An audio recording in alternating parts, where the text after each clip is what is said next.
Darlene in 3 words. Loving, calming, funny. Okay, if I had to describe Amirah in 3 words, first I'd have to say she's beautiful. Then I'd have to say she's talented. Mm. And then I most definitely would have to say she's crazy. Okay, that works.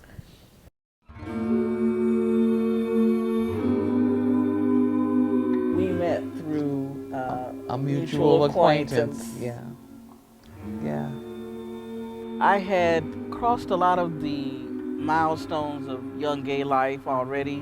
When I met her, I had been in a shorter relationship, then I'd been in a relatively long-term relationship, and we met. She was with someone, I was with someone, but we met, and it just clicked.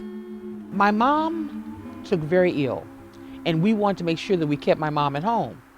And Darlene had just graduated, getting a degree in accounting. So my sister and I were looking at who we wanted to take care of our mom. And my mom really liked Darlene, and she had just moved back home with her mom and dad. So we asked her, and Darlene moved in to take care of my mom as a favor for me. And so my mother told me one day, you know, you really need to be with Darlene because Darlene will take care of you for the rest of your life. Our first date together was it was so cool. Darlene at the time was a carpenter. And the carpenters union was having this affair. So she said to me, and this was truly our first date, she said to me, how would you like to be my date for the Annual dinner dance. for the For my carpenters local. union, for a local? So I went. And when she came downstairs, I went, ooh wee, look at what we have here. All I needed then was a cigarette and a drink, and I didn't even smoke. Whew. Stuff was just that you were beautiful when you showed up to pick me up. And I'll never forget the dress you had on. It had all of my favorite colors in it, which of course we all know is purple. And then it had a little blue in it, and you had your hair all done up, made up and everything. And we went.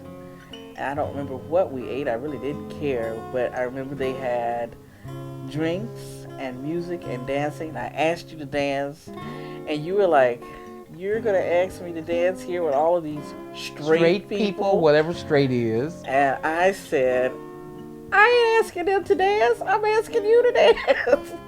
As long as the music is playing, we should be all right. And we got up and danced, and people were looking at us, and we really didn't care. It was just like, it was just the two of us there.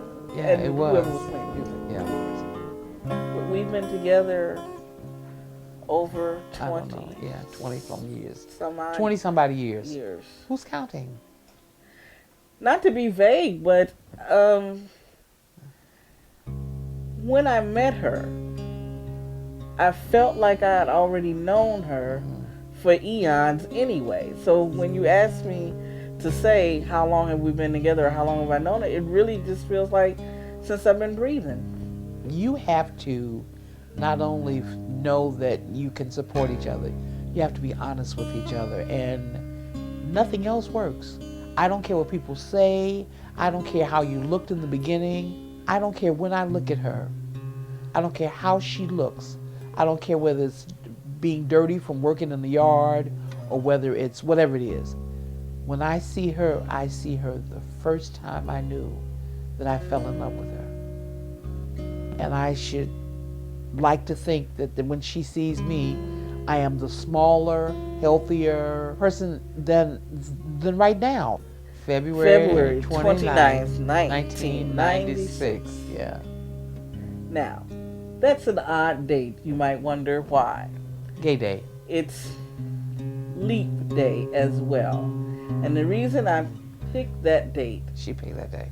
was because I had asked her, I pursued her for like 5 years before she came to her senses and got her mind right and said yes. So when she For finally, the first time, not that time, but the first. Okay. when All we right. decided we were going to do it, I said, okay, when she said yes, I'll pick the date. I picked February 29th because I knew it was leap day, and I figured if I could not remember my anniversary, and it only came every 4 years, Yeah. then whatever trouble or hot water I got into at that point, I deserved it because I would be upset if somebody couldn't remember their anniversary in 4 years. I have the 75% theory, which is the people talk about 50-50. You know, when you are meeting somebody 50-50, and when you have 50-50, you have space where people can get in there, stuff can get in there, little creepy crawly stuff can get in there. But if you both are giving 75 and 75, even when you open your fingers, nothing can get past that unless you make room for it. So even when I'm having my not so good day, because every single day is good that you're on top of the grass, but when I'm having my not so good day, A different kind of good. a different kind of good They're day. all good. They're all good. When I'm having my different kind of good day, Darlene is right there to help that looks like this go back to looking like this. I think that when our lives got to that stage of the children being grown and gone, as they say, I envisioned a different paradise than maybe my spouse here did in the beginning. She was having a bit of the empty nest syndrome. I wasn't. I was ready, excuse my French, I was ready to walk butt naked through the house if that's how I felt. I was excited about it. I thought it was just, I felt like we had done our job. We had raised individuals to be grown, responsible young people going out in the world making whatever mistakes they were going to make. Yes. Just Yes. learning to test their own wings and fly or Yes. flock or whatever Yes. they had to do. And then kind of know that the safety net was there, but not really to have to depend on it because I didn't have like an abrupt end to my adolescence and then be, grown and responsible either. So I wasn't unwilling to be helpful, but I didn't want to be an enabler. So that's how that went.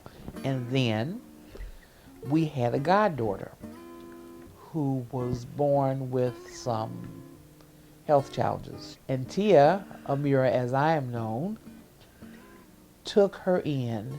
We got her when she We got a baby. when she was 6 months old. And we took care of her until she was 5. And it just was a whole nother. Those 4.5 years changed our lives Tremendously.